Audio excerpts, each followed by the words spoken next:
श्री रामचंद्र ये ऐलान करते हैं कि जो एक बार मेरी शरण में आ जाए, मैं उसे भय से मुक्त कर देता हूँ। भले ही उसने करोड़ों जन्मों तक लाखों ब्राह्मण हत्याएं की हो, कितना ही बड़ा पापी तापी अत्याचारी दुराचारी हो, एक बार मेरी शरण में आ जाता है तो वो सभी पापों से मुक्त हो जाता है। जो एक बार मेरे शरणागत होकर ये कह देता है कि हे प्रभु मैं आपका हूँ, उसे मेरे संरक्षण में मानो, वो मेरा सबसे प्रिय है।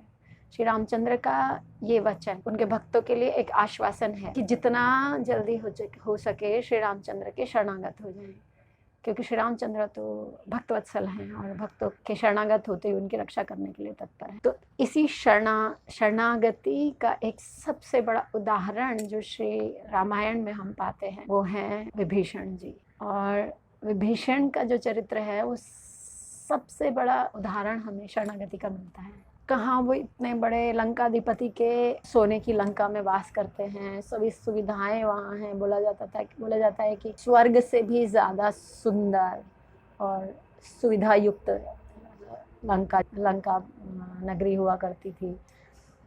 और रावण राज्य में वहीं विभीषण वास करते थे। पर उस लंका नगरी में रहते हुए भी उनको हर घड़ी श्री राम श्री राम श्री राम का रटन जपन करते सुना जाता था। हालांकि एक घटना हम ये भी सुनते हैं कि रावण एक बार विभीषण के रूम में एंट्री करते हैं तो हर जगह राम राम लिखा हुआ लिखते हैं। तो वो पूछता है कि ये तू मेरे घर पे रहता है, मेरी नगरी में रहता है, मेरा खाता है, और इधर मेरे शत्रु का नाम दीवारों पे लिखा है। तो विभीषण जी का रिप्लाई था कि ये राम का नाम नहीं है, ये तो आपका और भाभी का नाम है। रावण रा माँ मंदोदरी, तो रावण और मंदोदरी वो शॉर्ट फॉर्म ऑफ रावण और मंदोदरी राम है। तो उस चतुराई से विभीषण ने उस परिस्थिति को संभाला। तो ये वो विभीषण हैं जो श्री रामचंद्र के नाम और उनके स्मरण ध्यान धारणा से ऐसी नगरी में रहते हैं जहाँ पे वो राम के विरुद्ध है बिल्कुल। एक रहती है मानसिक शरणागति, एक शारीरिक शरणागति रहती है। यहाँ विभीषण की हम मानसिक तो थी ही, शारीरिक शरणागति भी देखते हैं। कहाँ उन्होंने अपने परिवार, अपना वंश, अपना पूरा राज्य, अपने भाई बंधु, है ना, सब त्याग करके श्री रामचंद्र को शरणागत हुए। तो ये शरणागति का बहुत स्ट्रॉन्ग एग्जाम्पल हम देखते हैं रामायण में। रामायण में ये आता भी है कि लंका में सिर्फ विभीषण ही ऐसे कैरेक्टर थे जो सात्विक बुद्धि वाले थे, सात्विक मन वाले थे, सात्विक विचारों वाले थे और सात्विक धर्म का पालन करने वाले कैरेक्टर थे। तो अभी उनके इसी सात्विक धर्म की वजह से एक बार की ये घटना भी सुनाई पड़ती है कि ब्रह्मा जी ने उनसे पूछा था कि आपको कुछ वर मांगिए। तो उन्होंने ब्रह्मा जी से ये वर मांगा था कि मेरी बुद्धि सदैव श्री रामचंद्र के विषय में सोचती रहे, मेरी जीवा सदैव श्री रामचंद्र का नाम जप करती रहे और मेरे चक्षुओं को श्री रामचंद्र के चरण दर्शन हो।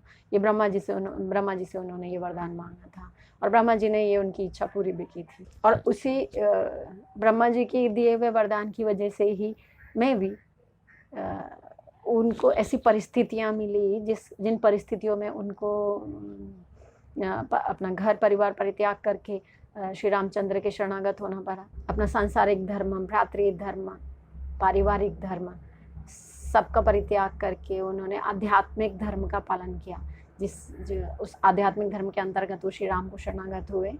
और एक डीमन डिवोटी इनको बोला जाता है कुछ जगह पे कि डीमन डिवोटी ये हैं, राक्षस परिवार से हैं लेकिन डिवोटी ये श्री रामचंद्र के हैं, तो डीमन डिवोटी के नाम से ये जाने जाते हैं। और श्री रामचंद्र तो कभी डिस्क्रिमिनेशन करते ही नहीं ना कि किस जाति का है, किस धर्म का है, किस कम्युनिटी से बिलोंग करता है, सिर्फ मनुष्य नहीं, वो किसी जीव में भी नहीं डिस्क्रिमिनेशन करते। अगर किसी भी शरीर में रहने वाला जीव अगर श्री राम को शरणागत होता है तो उसको श्री राम बड़े प्रेम से स्वीकार करते हैं। और विभीषण को भी उसी प्रकार स्वीकार किया और ना केवल अपनी शरण में स्वीकार किया, हाँ, बल्कि लंका विजय के बाद उन्होंने लंका का सारा राज्य विभीषण को सौंपा, विभीषण को वहाँ का राजा बनाया। लंका का। विभीषण की शरणागति है जो श्री रामचंद्र को भा गई और श्री रामचंद्र ने उनको अपने परमानेंट सेवक के रूप में अपॉइंट कर लिया। क्या फर्स्ट वो सेना के साथ रहे श्री रामचंद्र के शिविर में, सेकंड विभीषण ने ही श्री रामचंद्र की सहायता की रावण के वध में, और थर्ड जब लंका विजय प्राप्त हुई श्री राम को तो वहाँ पे विभीषण को वहाँ का राज्य सौंपा गया। ऐसी धार्मिक सलाह देने वाले कुंभकर्ण भी थे। कुंभकर्ण और विभीषण दो कैरेक्टर थे लंका में जिन्होंने रावण को ये सलाह दी थी कि आप गलत कर रहे हैं, ऐसा आपको नहीं करना चाहिए। लेकिन विभीषण और कुंभकर्ण, इन दोनों में अंतर सिर्फ इतना था कि सलाह दोनों ने धार्मिक दी, अच्छी दी। अंतर इतना था कि विभीषण सलाह दिए जाने के बाद रावण के ना माने जाने पर वो बैकफुट हुए और श्री रामचंद्र की शरणागत हो गए। लेकिन कुंभकर्ण ने सलाह नहीं माने जाने के बावजूद भी रावण का साथ दिया और रावण की साइड से श्री रामचंद्र से युद्ध किया, और फिर अंत सब जानते हैं कुंभकर्ण का। इतना ही नहीं, अभी हम देख रहे हैं कि विभीषण को स्वीकार किया, अपनी सेना में भी लिया, फिर लंका का भी राज्य उनको सौंपा। फिर उसके बाद हम देखते हैं कि सत्य और धर्म का प्रचार करने के लिए श्री रामचंद्र ने विभीषण जी को चुना और उनको ये बोला कि उनको यहीं रहना है धराधाम पे, बाकी सब श्री रामचंद्र के साथ जो लीला में आए हैं वो चले जाएंगे, लेकिन विभीषण सत्य और धर्म का प्रचार करने के लिए धराधाम पे रहेंगे। तो उसी प्रचार प्रसार के लिए विभीषण आज भी यहाँ भारतवर्ष में आते हैं लंका से। हम लोग जगन्नाथपुरी के कुछ किस्सों में सुनते हैं, श्रीरंगम में श्री रंगनाथ टेम्पल है, वहाँ पे विभीषण आया जाया करते हैं। तो कुछ भक्तों का ये अनुभव भी है कि उन्होंने विभीषण के दर्शन किए हैं। तो ये सत्य है कि विभीषण अभी भी यहाँ वास करते हैं श्रीलंका में और भारत आते जाते हैं। रामचंद्र ने विभीषण को धरती पर रह के सत्य और धर्म का प्रचार करने की आज्ञा दी। एक दूसरी, उन्होंने अपने जो सूर्यवंश के उनके अपने डीटीज थे, विग्रह थे, विष्णु विग्रह, वो विभीषण को सौंपे कि आप इनकी सेवा कीजिए और आप यहीं रहिए। और मेरी एब्सेंस, जो विभीषण बोल रहे हैं कि आप जब धराधाम छोड़ के जाएंगे तो मैं आपको मिस करूँगा, तो उनकी एब्सेंस में वो विग्रह जो सूर्यवंश के पारिवारिक विग्रह थे, उस विग्रह की सेवा विभीषण करते हैं। अब उसके पीछे भी एक कथा आती है कि विभीषण जब अयोध्या से वो श्री विष्णु के विग्रह को लेके श्रीलंका की तरफ लौट रहे थे, तो रास्ते में कहीं विश्राम के लिए वो रुके और वहाँ पे उन्होंने उस श्री विष्णु के विग्रह को वहाँ पे रख दिया। और बोला जाता है कि वहाँ से फिर वो श्री विष्णु के विग्रह उठा नहीं पाए विभीषण। तो वो स्थान था श्रीरंगम, कावेरी नदी के किनारे श्रीरंगम एक स्थान है। तो वहाँ पे श्री रंगनाथ के नाम से भगवान रहते हैं। बहुत सुंदर विग्रह है और बोला जाता है कि विभीषण आज भी उनके दर्शन करने, उनकी सेवा करने वहाँ पे आया करते हैं। श्री रामचंद्र की आज्ञा पे वो आज तक यहाँ पे रह रहे हैं। त्रेता युग से वो आज तक यहाँ पे रह रहे हैं, हाँ, मृत्युलोक में। और ये बहुत बड़े आज्ञाकारी शरणागत भक्त के लक्षण हैं। हमें शरणागति की शिक्षा तो ऑब्वियसली दिखाई देता है कि विभीषण हमें शरणागति की एक शिक्षा प्रदान करते हैं। लेकिन एक चीज़ और जो मुझे बोलनी है, हम हर जगह देख रहे हैं, हर स्टोरी में देख रहे हैं, हर कैरेक्टर में देख रहे हैं, उनके जीवन चरित्र में देख रहे हैं कि श्रीहरि की शरणागति के बिना, श्री राम के, श्री कृष्ण की शरणागति के बिना उद्धार संभव नहीं है ना, मुक्ति संभव नहीं। तो क्यों ना शरणागत हो जाया जाए इन भक्तों से शिक्षा लेके, विभीषण जैसे भक्तों से शिक्षा लेके।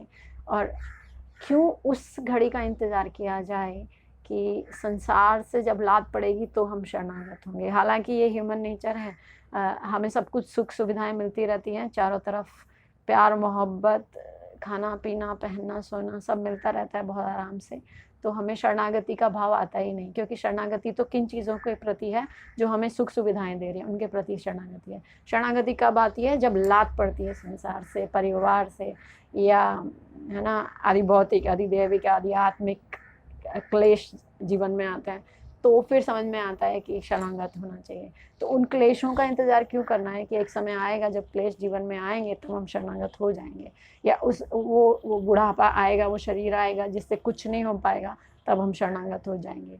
आज जब हाथ पैर चल पा रहे हैं, जीवा काम कर रही है, बुद्धि काम कर रही है, आंखें शास्त्र पढ़ने योग्य हैं, तो क्यों ना नाम लेके श्री हरि नाम के प्रति शरणागत हो जाया जाए और उस शरणागति का लाभ उठा के अपना धाम गमन निश्चित किया जाए।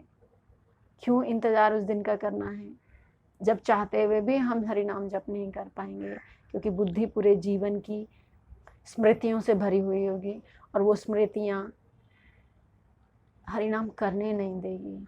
जीवन भर जिसका हमने प्रैक्टिस की होती है, जीवन भर जिसका हमने प्रयास अभ्यास किया होता है, मृत्यु के समय हमें वही याद आता है। तो आज से ही शरणागति का अभ्यास कीजिए। उठते बैठते सोते जागते खाते पीते घूमते जो भी कर रहे हैं, करते वक्त सिर्फ इतना बोलना है कि हे हरि, हे श्री राम, मैं तुम्हारा हूँ, बस मैं तुम्हारे शरणागत हूँ, हे हरि मेरी रक्षा करो।